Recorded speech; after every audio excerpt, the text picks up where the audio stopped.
परमेश्वराच्या नावाला मान महिमा गौरव आता आणि सदा सर्व काळ असो. खरोखर या सुंदर शाबात दिवशी, या सुंदर सकाळच्या वेळेस परमेश्वराने पुन्हा एकदा परमेश्वराची उपकार स्तुती करण्यासाठी त्याच्या भक्तगणासह त्याने आम्हाला एकत्र आणून त्याची उपकार स्तुती तो आमच्या द्वारे करून घेतो. म्हणून आम्ही परमेश्वराच्या नावाचा मान महिमा गौरव करतो. खरोखर ही त्याची दया आणि त्याची कृपा तो रोज आमच्यावर नवीन आणि नवीन करतो. म्हणून आम्ही परमेश्वराचे आभार मानले पाहिजे. आपण आपल्या भक्तीस आरंभ करूया.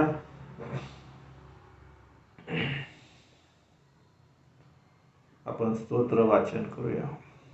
परमेश्वराचे स्तवन करा, परमेश्वराचे नाम संकीर्तनीय आहे करा. परमेश्वराच्या मंदिरात, आमच्या देवाच्या मंदिराच्या अंगणात असणारे परमेश्वराचे सेवक हो, तुम्ही त्याचे स्तवन करा. परमेश्वराचे स्तवन करा, कारण परमेश्वर चांगला आहे. त्याच्या नामाचा महिमा गा, कारण ते मनोरम आहे. कारण परमेशाने आपणासाठी याकोबाला निवडले आहे, आपले स्वतःचे धन होण्यासाठी इस्रायलास निवडून घेतले आहे. कारण परमेश्वर थोर आहे. आमचा प्रभू सर्व देवांपेक्षा श्रेष्ठ आहे, हे मी जाणतो. परमेश्वराला जे काही बरे वाटते ते तो आकाशात व पृथ्वीवर, समुद्रात व सर्व जलाशयात करतो. तो दिगंतापासून मेघ वर चढवितो, पाऊस पाडण्यासाठी वीज उत्पन्न करीतो. तो आपल्या भांडारातून वारे बाहेर आणतो. त्याने मिसर देशातील मनुष्याचे व पशूंचेही प्रथम जन्मलेले मारून टाकले. हे मिसर देशा, त्याने तुझमध्ये फारो व त्याचे सर्व सेवक याजवर चिन्हे व उत्पात पाठविले. त्याने बहुत राष्ट्रांचा मोड केला, बलवान राजे मारून टाकले. अमोराचा राजा सिहोन व बाशानाचा राजा ओग यास मारून टाकले. कनान देशाच्या सर्व राजांचा मोड केला आणि त्यांचा देश त्याने आपले लोक इस्रायला यास वतन मिळून दिले. हे परमेश्वरा, तुझे नाम चिरकाल राहील. हे परमेश्वरा, तुझे स्मरण पिढ्यानपिढ्या राहील. देवबाप वाचलेलं स्तोत्र आपणा सर्वांसाठी आशीर्वादाचं करू. त्याच्या नावाला मान महिमा गौरव आता आणि सदा सर्व काळ असो. आपण प्रार्थना करूया. धन्यवादित आमच्या जिवंत गौरवी सामर्थ्यशाली प्रभू परमेश्वर पित्या, आम्ही तुझी स्तुती करतो. तुझ्या नावाला मान महिमा गौरव देतो. पुन्हा एकदा या शाबात दिवशी, या सुंदर सकाळच्या वेळेस परमेश्वरा, तुझी उपकार स्तुती करण्यासाठी तू आम्हाला एकत्र आणलंस, त्याबद्दल आम्ही तुझे उपकार मानतो. खरोखर परमेश्वरा, ही तुझी दया व तुझी कृपा तू आमच्यासाठी रोज नवीन आणि नवीन करतोस.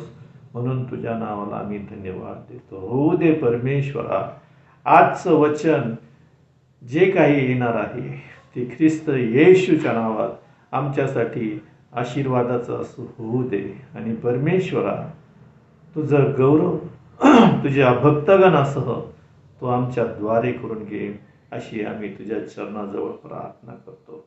आमचा धन्यता आणणारा प्रभू येशू ख्रिस्त याच्या गोड आणि पवित्र नावात मागतो, म्हणून तो ऐक बापा. आमेन. आजच्या मन्नासाठी जो शास्त्रभाग निवडलेला आहे तो आहे नव्या करारातून लूकऋषी वर्तमान याचा 18वा अध्याय आणि 18 ते 23 वचनं आपण आजच्या मन्नासाठी घेणार आहोत.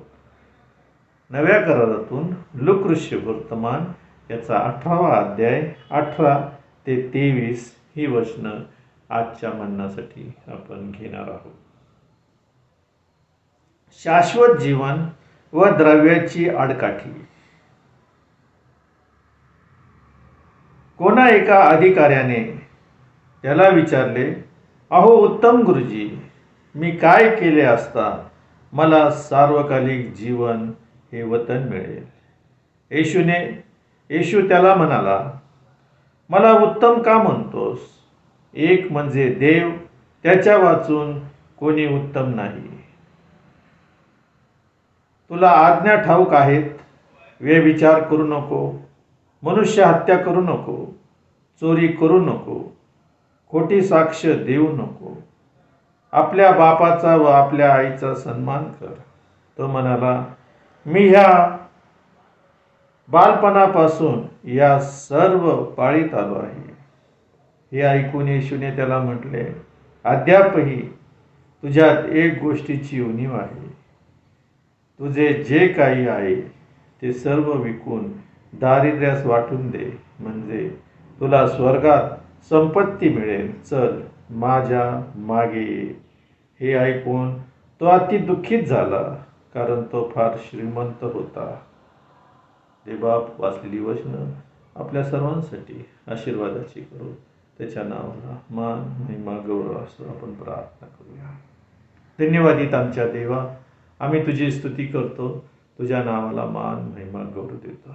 परमेश्वरा, आजचं हे वचन जे तुझ्या पवित्र शास्त्रातून आम्हाला आलेलं आहे, परमेश्वरा, या वचनाच्या द्वारे तू आमचं जीवन बदलून टाक आणि तुझं गौरव तू आमच्या द्वारे करून घे. आज संदेश सांगत असताना तू मला तुझ्या क्रूसाच्या आड लपव आणि ख्रिस्त म्हटलेला शब्द माझ्या मुखातून निघू दे आणि तो तुझ्या सेवकांचं जीव शरीर आत्मा भेदून जाऊन त्यांचं जीवन बदलणारं असं होऊ दे, अशी तुझ्या चरणाजवळ प्रार्थना करतो. आमचा धन्यता आणणारा प्रभू येशू ख्रिस्त याच्या गोड आणि पवित्र नावात मागतो म्हणून तू ऐक बापा. आमीन.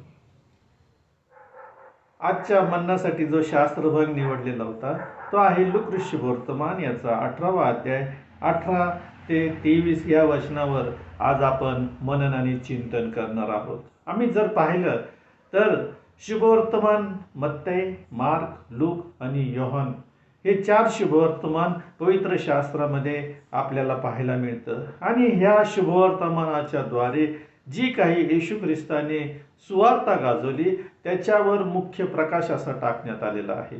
आम्ही पाहतो की नवीन करारामध्ये हे जे शुभवर्तमान लिहिलेले आहेत आणि त्यातल्या त्यात मत्तई शुभवर्तमान मध्ये जे काही धन्यवाद लिहिलेले आहेत आणि त्या धन्यवादाच्या रिलेटेड संपूर्ण पवित्र शास्त्राची पाया त्या धन्यवादावर अवलंबून आहे, जे ख्रिस्तानं आम्हाला मार्गदर्शन केलेलं आहे आणि ज्याचा सार त्या धन्यवादामध्ये येतो.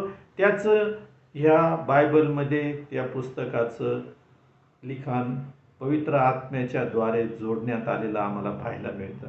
त्याचप्रमाणे आज जो आपण शास्त्रभाग निवडलेला आहे तो लूक वर्तमान याचा 18वा अध्याय आणि 18 ते 23 ह्या वचनावर आज आपण मनन आणि चिंतन करत असताना तिथं सांगितलेलं आहे.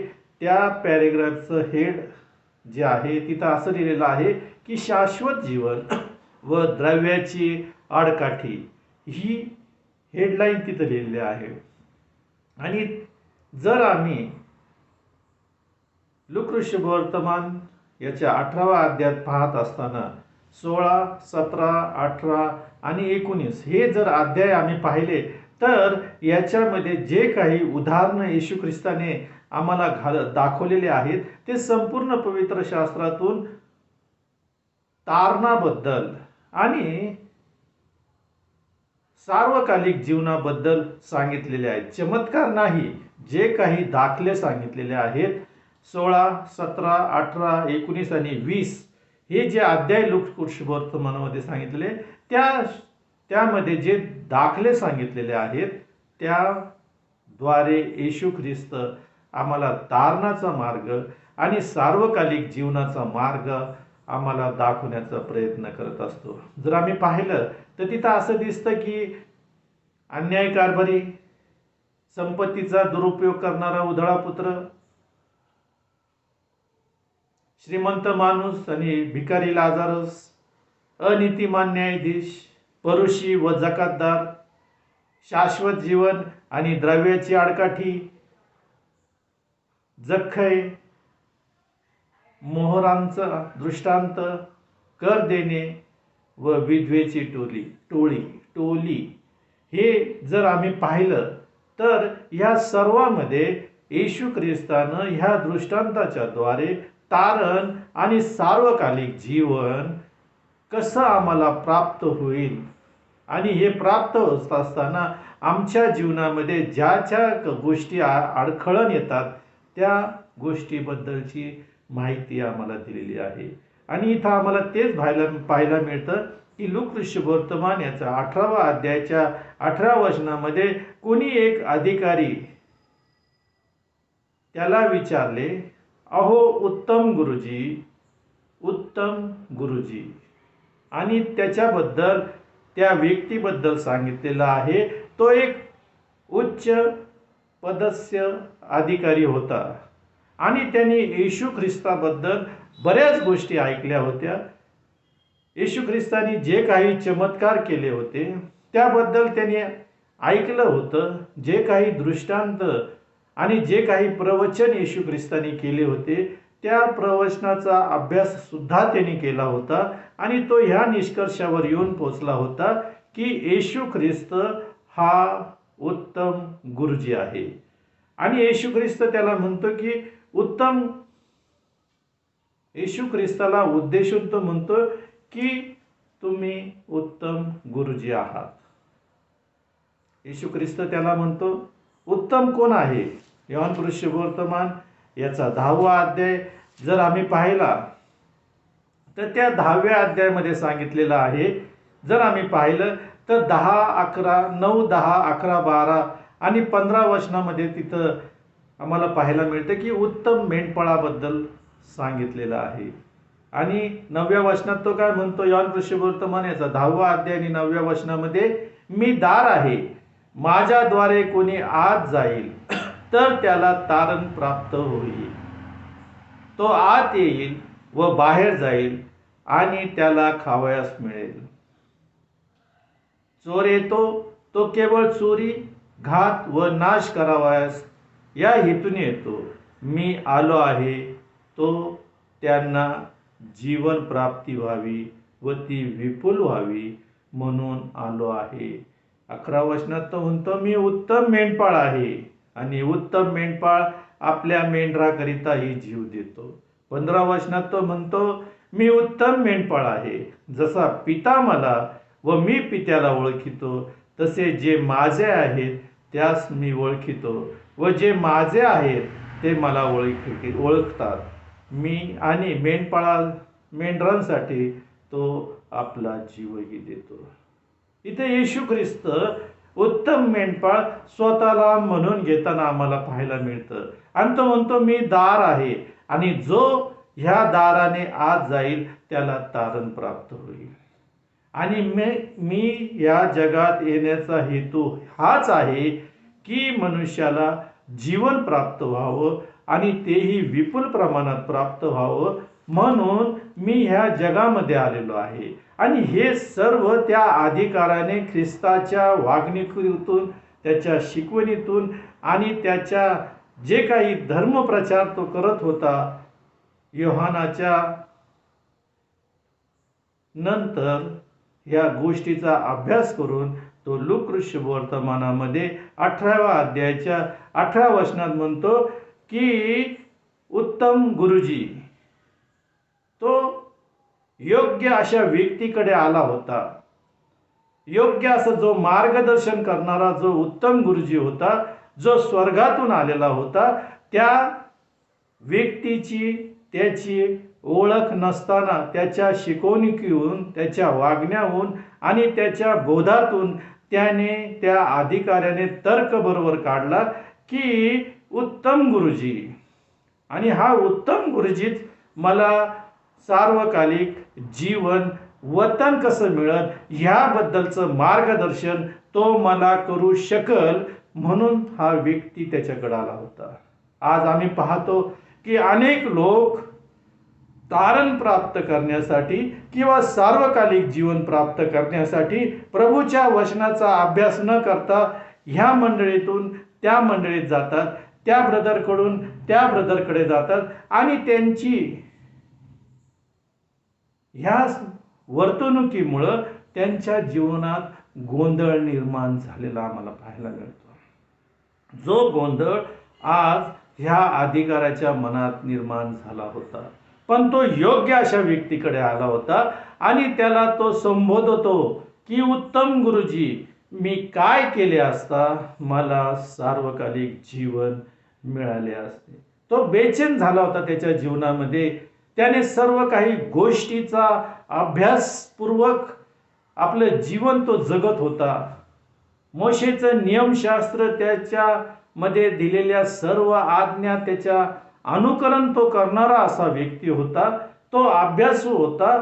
तो शास्त्रामध्ये पारंगत असल्यामुळं त्यांनी योग्य त्या व्यक्तीची निवड केली आणि त्याच्याकडे येऊन तो म्हणतो की मला सार्वकालिक जीवन प्राप्त व्हावं म्हणून मी काय केलं पाहिजे। आज अनेक लोक ह्या गोष्टीपासून बेचैन आहेत। जे ते उठतं, तुमचं तारण झालं का ब्रदर? जे ते उठतं, ब्रदर तुमचं तारण झालं आहे का? तुम्हाला सार्वकालिक जीवनात प्रवेश भेटला आहे का? असं म्हणून लोकांची अनेक ब्रदर लोक, अनेक चर्चेस लोकांना पवित्र शास्त्राच्या वचनाचं मार्गदर्शन न करता त्यांच्या मनामध्ये गोंधळलेली अवस्था निर्माण करतं। आणि हीच गोष्ट ह्या इथं आम्हाला झालेली पाहायला मिळतं। आणि तो व्यक्ती येऊन म्हणतो की मला सार्वकालिक जीवन प्राप्त व्हावे म्हणून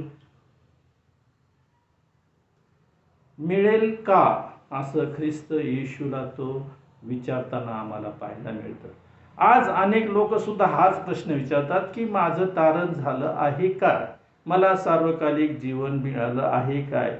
ह्या जगात मी राहत असताना मला सुखाने व शांतीने जगता येईल काय? हे प्रश्न हे सर्व विश्वासणाऱ्याचे अनुत्तरित असे आहेत। आणि हा व्यक्ती योग्य त्या अशा उत्तम गुरुजीकडे जाऊन त्याला विचारतो की मला सार्वकालिक जीवन प्राप्त व्हावे म्हणून मी काय केलं पाहिजे, किंवा मला सार्वकालिक जीवन हे वतन मिळेल काय? हा प्रश्न तो येशू ख्रिस्ताला विचारताना पाहायला मिळतो। आणि आपण पाहतो की योहान वर्तमान याचा 3रा अध्याय आणि 15 आणि 16 वचन जर आम्ही पाहिलं तर तिथं असं सांगितलेलं आहे, यासाठी की जो कोणी विश्वास ठेवतो त्याला त्याच्या ठायी सार्वकालिक जीवन प्राप्त व्हावे। मग हे येशू ख्रिस्ताच्या वचनाचा आणि पवित्र शास्त्राचा अभ्यास न करता आम्ही ह्या ब्रदरकडून त्या ब्रदरकडे जातो, त्या पाळकाकडून त्या पाळकाकडे जातो, त्या चर्चमधून त्या चर्चमध्ये जातो आणि आम्ही बायबलचं आणि पवित्र शास्त्राबद्दल मनन आणि चिंतन करताना आम्हाला पाहायला मिळत नाही। स्तोत्र 1 मध्ये सांगितलं की धन्य तो पुरुष जो परमेश्वराच्या शास्त्राचे अहोरात्र मनन करतो, त्याच्या शास्त्रात रमतो, त्याच्या शास्त्रात सांगितलेले आज्ञा विधी आणि नियमांचं पालन करून तो आपलं जीवन जगतो। यहोशवाला परमेश्वराने सांगितलं की मोशेचा नियमशास्त्र ग्रंथ सोडून तू उजवीकडे डावीकडे जाऊ नको, त्यात जे काही लिहिले ते तू मान्य करून पाळ। आणि ह्याच गोष्टीपासून आम्ही दूर जातो आणि प्रत्येक पाळकाला, प्रत्येक धर्मगुरूला, प्रत्येक ब्रदरला विचारतो, ब्रदर माझं तारण व्हावं म्हणून मी काय करावं, माझं सार्वकालिक जीवन मला प्राप्त व्हावं म्हणून मी काय करत। आणि आम्ही त्यांनी ज्या सांगितलेल्या गोष्टी आहेत त्याच्यावर विश्वास ठेवतो आणि परमेश्वराचं जे शास्त्र आहे ते आम्ही वाचत नाही, त्याचं मनन आणि चिंतन करत नाही, त्याप्रमाणे आम्ही आमचं जीवन जगत नाही आणि आम्ही अशा गोंधळलेल्या अवस्थेत आलेलो आहे। हा व्यक्ती सुद्धा गोंधळलेल्या अवस्थेत आलेला असताना योहान वर्तमान याचा 3रा अध्याय आणि 15 वचनात सांगितलेलं आहे, यासाठी की जो कोणी विश्वास ठेवतो त्याला त्याच्या ठायी सार्वकालिक जीवन प्राप्त व्हावे। का प्राप्त व्हावे तर 16व्या वचनात त्यांनी सांगितलेलं आहे की देवाने जगावर एवढी प्रीती केली आहे की त्याने आपला एकुलता एक पुत्र दिला, यासाठी की जो कोणी त्याच्यावर विश्वास ठेवतो त्याचा नाश होऊ नये तर त्याला सार्वकालिक जीवन प्राप्त व्हावे। हे वचन आमच्या समोर आहे, आमच्या हातात आहे आमचं पाठांतर आहे, तरी आम्ही गोंधळलेल्या अवस्थेमध्ये जीवन जगत राहिलेलो आहे. आज हा रविवार, हा शुभ्र दिनगीचा रविवार असताना आज आम्ही शुभ्र कपडे घालून आमच्या हातात खिशात जे असतं ते आम्ही न बघता परमेश्वराच्या भांडारामध्ये टाकण्याचा प्रयत्न करतो. शुभ्र देणगी. परमेश्वराची अपेक्षा आमच्याकडून काय आहे? तो म्हणतो हे सर्व तर मी माझं तुला दिलेलंच आहे आणि मी हे तुला बल पुरवल्यामुळं तुला ही धनसंपत्ती प्राप्त झालेली आहे, असं अनुवादाच्या पुस्तकात तो म्हणतो. त्याच्यामुळं तू स्वतःच्या कमाईवर आणि स्वतःच्या कमवलेल्या इस्टेट आणि प्रॉपर्टीवर तू गर्व करू नकोस, कारण हे परमेश्वराने तुला पुरवून दिलं म्हणून हे तुला तुझ्या जीवनात तुला प्राप्त झालेलं आहे. पण आम्ही आमचं स्वतःचीच घोषणा करत जातो, आम्ही स्वतःवर विश्वास ठेवतो आणि आमच्यापासून त्या परमेश्वराला दूर ठेवतो आणि आम्ही आमचं काहीतरी काढतो आणि आमचं देणं लागतं म्हणून आम्ही परमेश्वराच्या चरणाजवळ ते अर्पण करतो. पण परमेश्वर ते नाही म्हणतो. रोमकरास पत्रामध्ये सांगितलेलं आहे की तुम्ही आपल्या शरीराचा जिवंत, पवित्र व देवाला ग्रहणीय असा यज्ञ सादर करा. या शुभ्र देणगीच्या वेळेस आम्ही परमेश्वराला आमचं संपूर्ण समर्पण करण्याची गरज आहे. आम्ही संपूर्णपणे परमेश्वराच्या वचनाप्रमाणे आणि त्याचं वचनाचं मनन आणि चिंतन करणारे असले पाहिजे. आम्ही गोंधळलेल्या अवस्थेमध्ये आमचं जीवन न जगता त्या सार्वकालिक जीवन हे आम्हाला कसं प्राप्त होईल? पवित्र शास्त्रामध्ये त्याच्या सेवकांच्या द्वारे आणि त्याच्या पुत्राच्या द्वारे जे आम्हाला मार्गदर्शन केलेलं आहे त्या वचनाचं आम्ही पालन आणि मनन आणि चिंतन न करता आम्ही गोंधळलेल्या अवस्थेमध्ये जगिक लोकांकडं आमच्या जीवनाचं आणि सार्वकालिक जीवनाचे सल्ले मागत हिंडत राहिलेलो आहोत. हे न करता आम्ही परमेश्वराच्या वचनाचा ज्यावेळेस अभ्यास करू, परमेश्वराच्या वचनाप्रमाणे ज्यावेळेस आम्ही आमचं जीवन जगू, त्यावेळेस आम्हाला परमेश्वर त्याच्या वचनाच्या द्वारे मार्गदर्शन केल्याशिवाय कधीच राहणार नाही. योहान वर्तमान याचा 5वा अध्याय आणि 24 आणि 25 हे जर वचन जर आम्ही पाहिले तर योहान वर्तमान याचा 5वा अध्याय आणि जर आम्ही 24 आणि 25 वचन पाहिलं किंवा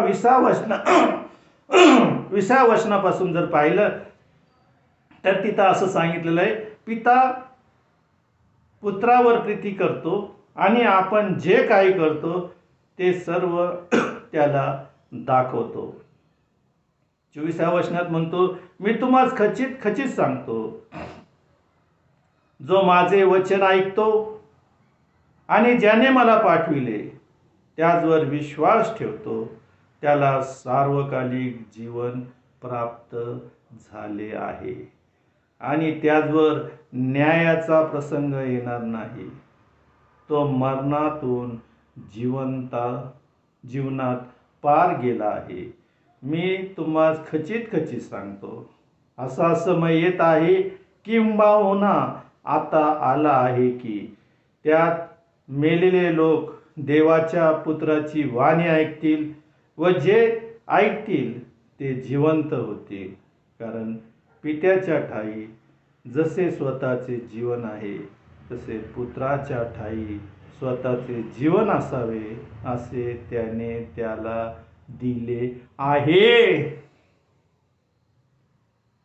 मग आम्हाला परमेश्वराचं वचन सोडून त्याच्यावर अवलंबून राहून आमच्या जीवनाबद्दलची खात्री आम्ही मरत्या मानवाला का विचारावी? परमेश्वराने त्याचं वचन आम्हाला दिलेलं आहे, त्याच्या वचनाचं मनन आणि चिंतन आम्ही केलं पाहिजे. आणि हा व्यक्ती योग्य त्या माणसाकडे येऊन त्याला म्हणतो की मला सार्वकालिक जीवन वतन कसे मिळेल? आणि इथं तेच सांगितलेलं आहे 24व्या वचनात, मी तुम्हाला खचित खचित सांगतो, जो कोणी माझे वचन ऐकतो आणि ज्याने मला पाठविले त्याचवर विश्वास ठेवतो त्याला सार्वकालिक जीवन प्राप्त झाले आहे आणि त्याच्यावर न्यायाचा प्रसंग येणार नाही. तो मरणातून जीवनात पार गेलेला आहे. मग आम्ही त्याचं वचन सोडून इतरांनाच आमच्या जीवनाबद्दल विचारतो की माझं तारण झालेलं आहे काय, मला सार्वकालिक जीवन कसं भेटेल, मी कोणत्या पद्धतीने वागलं पाहिजे. पण आम्हाला हे जे देवाचे सेवक आहेत ते गोंधळलेल्या परिस्थिती निर्माण करत राहिलेले आहेत. पण आज आम्ही ज्या वेळेस परमेश्वराच्या वचनाकडे येतो, परमेश्वराच्या वचनाचं मनन आणि चिंतन करतो, त्यावेळेस तो आम्हाला मार्गदर्शन केल्याशिवाय कधीच राहत नाही.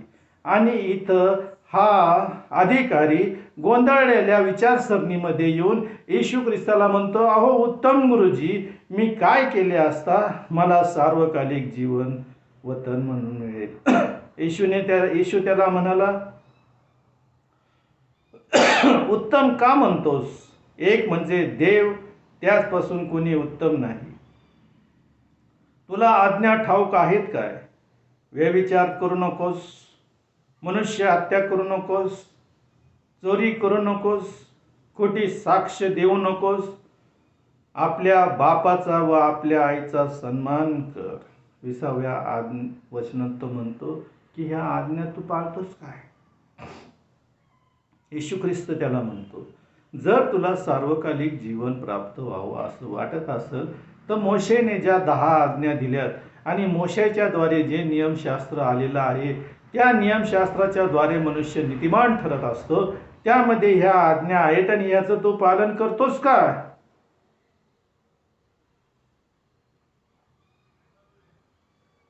एकविसाव्या वचनात तो म्हणतो, मी आपल्या बालपणापासून या सर्व गोष्टी पाळीत आलेलो आहे. नियमशास्त्र त्याचं पाठ होतं. नियमशास्त्रामध्ये सांगितलेल्या आज्ञा त्याला माहिती होत्या. नियमशास्त्रात सांगितलेल्या आज्ञांचं अनुकरण तो करत होता. नियमशास्त्रामध्ये सांगितलेल्या आज्ञांचं तो पालन करत होता. आणि या सर्व गोष्टी करत असताना तो येशू ख्रिस्ताला म्हणतो, मला सार्वकालिक जीवन वतन मिळेल.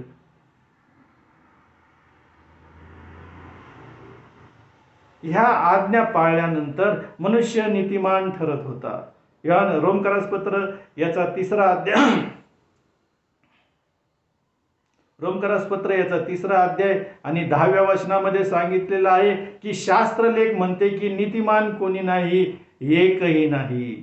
या नियमशास्त्र ज्या आज्ञा दिलेल्या आहेत या आज्ञा पाळत असताना जर आम्ही एकाही आज्ञेचं, एखाद्याही विधीचं आणि एखाद्याही परमेश्वराने सांगितलेल्या गोष्टींचं उल्लंघन केलं तरी आम्ही नीतिमान ठरवू शकत नव्हतो.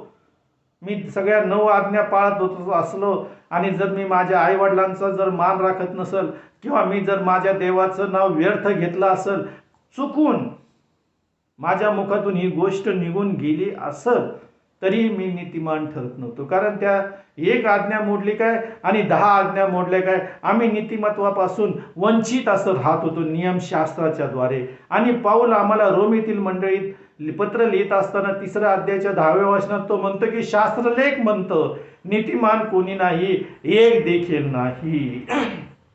रोमकरासपत्र याचा 3रा अध्याय आणि 23व्या वचनात सांगितलं, कारण सर्वांनी पाप केले आहे आणि देवाच्या गौरवाला अंतरले आहेत म्हणून सांगितलेलं आहे. सर्वांनी पाप केलेलं आहे, सर्वांनी. एकही व्यक्ती असा नाही की जो पाप केलेला नाही. तुम्ही म्हणत असाल मी सर्व आज्ञांचं पालन करतो, मी कधीही खोटं बोलत नाही, मी कधीही व्यभिचार करत नाही, पण मी पवित्र असं जीवन जगत राहिलेलो आहे, त्याच्यामुळं मला काही देणं घेणं नाही, मी पवित्रच असा जन्मलेलो आहे. पण बायबल असं सांगतं, स्तोत्र असं सांगतं, दावीद राजा असं म्हणतो स्तोत्र 51 मध्ये की माझ्या आईने गर्भधारणा केली तेव्हाचाच मी पापी आहे. म्हणून कोणी म्हणू नये की मी पापी नाही. आमची उत्पत्ती, आमची जी निर्मिती झालेली आहे हे मुळात पापातच झालेली आहे. म्हणून इथं पाऊल म्हणतो की सर्वांनी पाप केलं आहे आणि देवाच्या गौरवाला अंतरले आहे.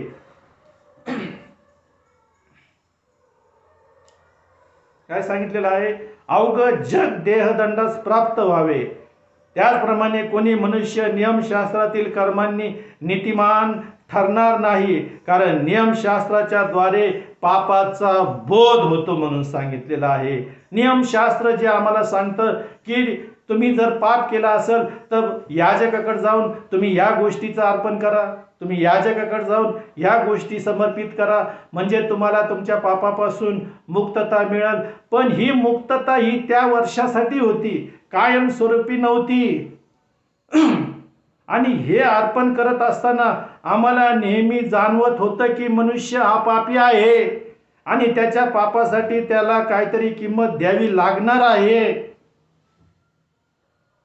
आणि म्हणूनच पाऊल इथं म्हणतो की एकही नीतिमान नाही.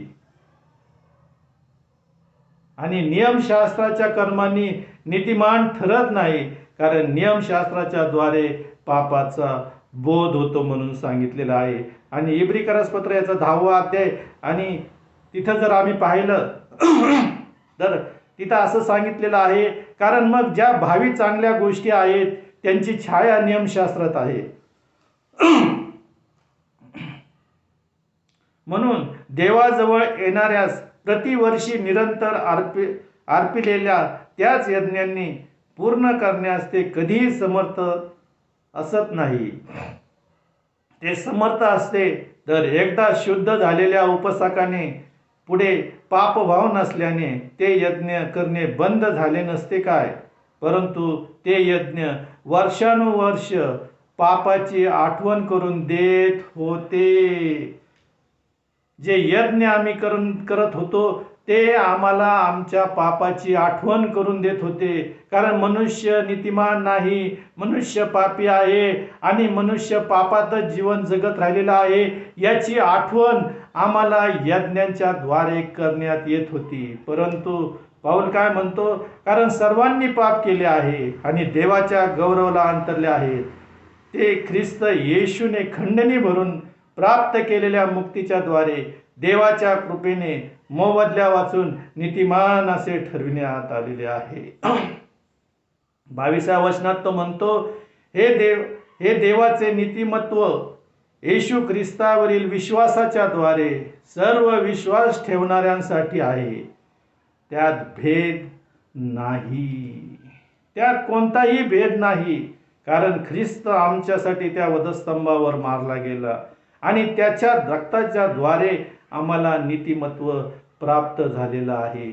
आणि म्हणून तो म्हणतो की उत्तम गुरुजी, आणि ह्या सर्व गोष्टी तो पाळत होता म्हणून स्वतःला नीतिमान मानत होता.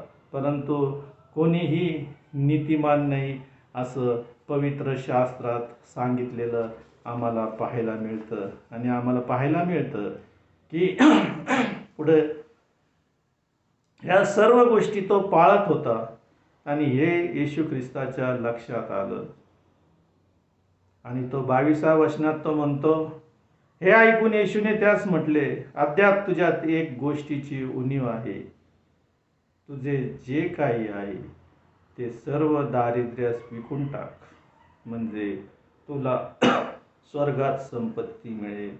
चल माझ्या मागे. पहा किती मोठी अशी गोष्ट येशू ख्रिस्ताने त्याला सांगितली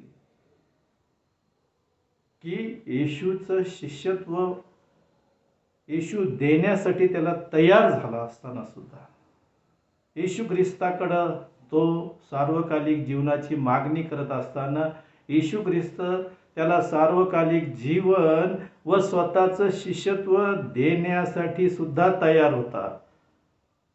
पण जगिक लोभापायी, जगिक संपत्तीपायी त्याने ख्रिस्ताला नाकारलं म्हणून सांगितले नाही.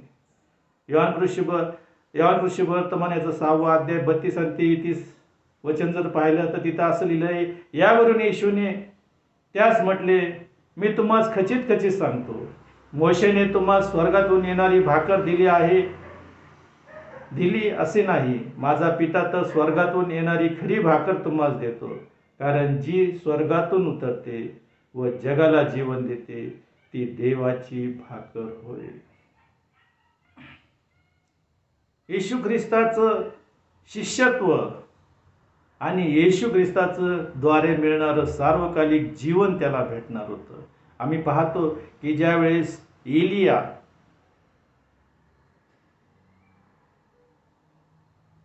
अलिशाच्या गावातून जात होता. तर अलिशाबद्दल असं सांगितलेलं आहे की तो 12 बैलाचं जोत, 12 बैल एका नांगराच्या फाळाला जोडून तो आपली शेती नांगरत होता. 12 बैल, 2 बैल लावून शेती नांगरताना एवढा त्रास होतो, पण हा एवढा धट्टाखट्टा आणि एवढी त्याची शेती असताना तो 12 बैलाच्या जोताचं नांगर नांगरत असताना एलिया त्याच्या जवळून जात असताना एलियाने आपला झगा त्याच्यावर टाकला. बायबल असं सांगतं, देवाच्या वचनात असं लिहिलेलं आहे की त्याने त्या क्षणी त्याचं जे जोत होतं ते मोडलं आणि जाळलं आणि तो त्या एलियाच्या मागे गेलेला आम्हाला पाहायला मिळतं. त्या देवाच्या सेवकाच्या मागे तो गेला, तो अलिशा. तो देवाचा सेवक जो एलिया होता त्याच्या संगती तो गेला. त्यांनी विचारलं नाही आणि त्यांनीही त्याला काही बोलला नाही आणि एलिया त्याला काही बोलला नाही आणि अलिशाही म्हटला नाही की मी माझ्या वडिलांना भेटून येतो, मी माझ्या आईला भेटून येतो, मी त्यांना निरोप देऊन येतो की मी आता देवाच्या सेवकाच्या द्वारे सेवक पद स्वीकारले आहे हे सांगायला सुद्धा तो घरी गेला नाही. तो उठला आणि एलियाच्या मागे तो चालला आणि आम्ही पाहतो की एलियाच्या आत्म्याचा दुप्पट वाटा त्याला मिळाला. एलियाच्या पेक्षा दुप्पट चमत्कार अलिशाने केलेले आम्हाला पाहायला मिळतात. आणि इथं तर साक्षात ख्रिस्त येशू त्याला आपलं शिष्यत्व द्यायला तयार असताना जगिक मोहाला बळी पडून त्याने ख्रिस्त येशूचं सार्वकालिक जीवन आणि शिष्यत्व नाकारलेलं आम्हाला पाहायला मिळतं. आज या शुभ्र देणगीच्या वेळेस आम्ही कोणत्या पद्धतीने परमेश्वराला समर्पित होतो?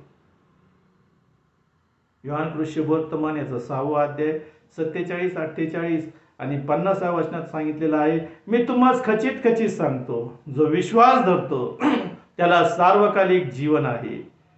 मी जीवनाची भाकर आहे. स्वर्गातून उतरणारी भाकर अशी आहे की ती कोणी खाल्ली तर तो मरणार नाही.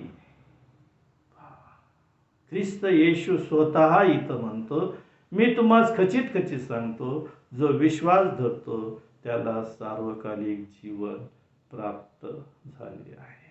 माझा मी विश्वास ठेवतो का जगिक रूढीप्रमाणे आम्ही ख्रिस्त जयंतीचा पहिला रविवार हा वाईट गिफ्ट म्हणून फक्त आम्ही आमच्या खिशात हात घालतो आणि आमचं देणं लागतं म्हणून आम्ही देतो काय?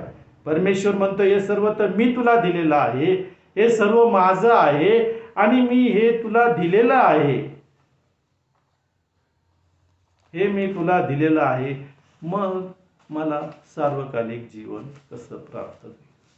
फक्त कर्तव्य म्हणून मी करतो का? जर मी विश्वास ठेवतो तर मला सार्वकालिक जीवन प्राप्त झालेलं आहे. तारण कोणाचे होईल? अनेक जण आपापल्याला विचारतात की तुमचे तारण झाले आहे काय? तर प्रभू येशूवर विश्वास ठेव म्हणजे तुझे तारण होईल.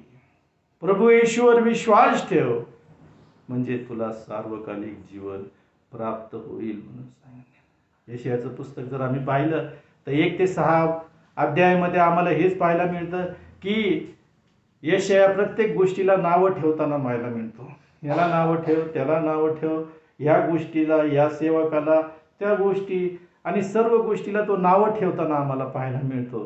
सगळ्यांना अशुद्ध असं म्हणतो, सर्वांना अपवित्र असं म्हणताना पाहायला मिळतं. पण ज्या वेळेस यशायाच्या पुस्तकाच्या 6व्या अध्यायामध्ये त्याला परमेश्वराने दर्शन दिलं त्यावेळेस तो म्हणतो, हाय हाय मी अशुद्ध ओटाचा मनुष्य. ज्यावेळेस आम्ही परमेश्वराच्या समक्षतेमध्ये येतो, ज्यावेळेस आम्ही परमेश्वराच्या वचनाप्रमाणे आमचं जीवन जगतो, ज्यावेळेस परमेश्वराच्या वचनाचं आम्ही अनुकरण करतो, त्यावेळेस आम्हाला जाणवतं की आम्ही पापी आहोत. निकोदेमस जर आम्ही पाहिला तर तो परुषी होता, अधिकारी होता, म्हातारा होता आणि तो शास्त्रामध्ये पारंगत असा होता, गुरु असा होता. परंतु त्याचं तारण झालेलं आम्हाला पाहायला मिळतं नाही. तो रात्रीतून येशू ख्रिस्ताकडे आला आणि त्याला विचारतो, मला तारण प्राप्त व्हावे म्हणून मी काय केलं पाहिजे? येशू ख्रिस्त म्हणतो, नव्याने जन्मल्या वाचून. तो म्हणतो, मी काय आता म्हातारा झालो म्हणजे पुन्हा आईच्या उदरात जावं काय? म्हणजे ही परिस्थिती शास्त्रामध्ये पारंगत असणाऱ्या लोकांची झालेली आहे. आणि ते लोक परमेश्वराच्या वचनाचा अभ्यास न करता आम्हालाही असं भरगटल्यासारखं करतात. म्हणून आम्ही आमच्या जीवनात गोंधळलेलो आहेत. परमेश्वराच्या वचनाचा अभ्यास आम्ही करत नाही, परमेश्वराच्या मार्गदर्शनाला आम्ही जात नाही, परमेश्वराने केलेल्या पाचारणास आम्ही अनुकरण करून जीवन जगत नाही. आणि परमेश्वरासाठी आम्ही म्हणतो की मी तयार आहे, परमेश्वर माझा उपयोग करून घेत नाही राहिला, मी तर तयारी करून बसलेलो आहे. तयारी करून बसलो नाही, परमेश्वर तुमचा उपयोग करत राहिलेला आहे, पण तुम्ही पुढे येत नाही राहिले. परमेश्वराच्या वचनाप्रमाणे तुम्ही आपलं जीवनाचं अनुकरण करून नाही राहिले. आणि परमेश्वराला आपलं संपूर्ण जीवन समर्पित न केल्यामुळं आमच्या जीवनामध्ये गोंधळलेली परिस्थिती निर्माण झालेली आम्हास पाहायला मिळते. आम्ही पाहतो की प्रेषितांचे कृत्य 10व्या अध्यायामध्ये कर्नेसलाबद्दल सांगितलेलं आहे. तो एक अधिकारी होता, नीतिमान होता, देवाचं भय बाळगणारा होता, दान धर्म करणारा होता, परमेश्वराची नित्य प्रार्थना करणारा होता, देवदूताशी बोलणारा होता आणि संपूर्ण यहुदी लोक त्याच्याबद्दल साक्ष देत होते की हा नीतिमान आहे. तरीही येशू ख्रिस्तानं त्याला सांगितलं की तारणासाठी ज्या काही आवश्यक गोष्टी आहेत तू त्याला बोलून आण आणि तो तुला मार्गदर्शन करेल. ज्यावेळेस आम्ही जक्कईकडे पाहतो, तो जकातदार होता आणि येशू ख्रिस्ताबद्दलच्या गोष्टी त्याने ऐकल्या होत्या आणि येशू ख्रिस्त येत आहे म्हणून तो उमराच्या झाडावर चढला म्हणून सांगितलं. आणि तिथून येशू ख्रिस्त जात असताना येशू ख्रिस्त त्याला म्हणतो की खाली उतर, आज मला तुझ्या घरी जेवायला जायचं. ज्या वेळेस त्या सर्व समर्थ परमेश्वरासमोर तो उभा राहिला, तो जक्कई, त्यावेळेस त्याला जाणवलं की मी किती पापी आहे. ज्या वेळेस तो त्या सर्व समर्थ परमेश्वराच्या समोर उभा राहिला तर त्याला त्याच्या पापाची जाणीव झाली की मी पापी आहे. आणि तो आपलं कबूल करतो की मी आपलं अर्ध धन गोरगरिबांना वाटून देतो, ज्याच्याकडून लुबाडला असेल त्याला पण मी चौपट पूर्ण करून देतो. येशू ख्रिस्त म्हणतो, आज या घराला तारण प्राप्त झालेलं. हाही अब्रामाचा पुत्र आहे. आज जर आम्ही अब्रामाचे लेकर असू तर या शुभ्र देणगीच्या दिवशी आम्ही आमच्या खिशातलं आमचं कर्तव्य म्हणून आणि देणं लागतं म्हणून न देता आम्ही 100% आमच्या जीवनाचं समर्पण करणं गरजेचं आहे. कारण तो येणारा, त्याची जन्म उत्सव आम्ही साजरा करत असताना हीच आमच्या परमेश्वराला ही आमची व्हाईट गिफ्ट ही आहे, शुभ्र देणगी आहे की आम्ही आमच्या शरीराचा जिवंत, पवित्र व देवाला ग्रहणीय यज्ञ सादर करावा. ही आमची परमेश्वराला शुभ्र देणगी. देव करो आणि या वचनाच्या द्वारे आम्हाला आशीर्वाद प्राप्त हो. आपण प्रार्थना करूया.